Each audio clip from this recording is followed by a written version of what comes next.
સુરતના અટલ આશ્રમ ખાતે હનુમાન જયંતીની ધામધૂમપૂર્વક ઉજવણી કરવામાં આવી હતી। આશ્રમમાં 5555 કિલોના લાડુનો પ્રસાદ તૈયાર કરાયો હતો।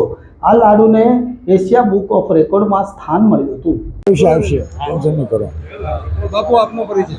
અટલ આશ્રમ પારદેશ્વર મહાદેવ મંદિર સુરત 1980 ની અંદર હનુમાનજીની પ્રાણ પ્રતિષ્ઠા થઈ ત્યારે 11 માણસો અમે લોકો હતા અને આજે વિશ્વ સ્તર પર 2004 થી શરૂઆત કરી અને 2024 ની અંદર આજે 5555 કેજીનું વેટનો આ લાડુ હનુમાનજી મહારાજને ધરવામાં આવ્યો છે। 2004 માં કઈ રીતે વિચાર અમલ કર્યો? કેટલા અમારે રાજસ્થાની ગ્રુપ રામપ્રકાશ રૂંટા, કમલ શર્મા, અમારે રામ અવતાર ભૂત વગેરે અમારા ભક્તોજી હતા।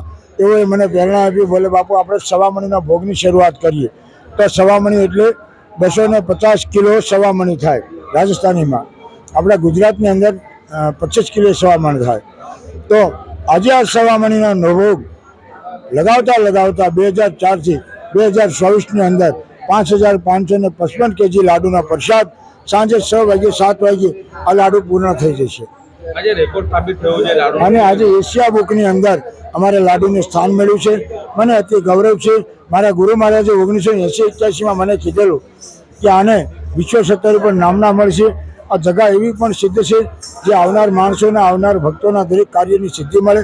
અને હનુમાનજી મહારાજ 1984 થી હનુમાન જયંતિનો અમારે શીતલભાઈ લોહાણા એ હનુમાન જયંતિનો પૂર્ણ ખર્ચો આપે છે। આજે પણ એમના છોકરાઓ આ હનુમાન જયંતિ ખૂબ જ ધામધૂમથી મનાવે છે।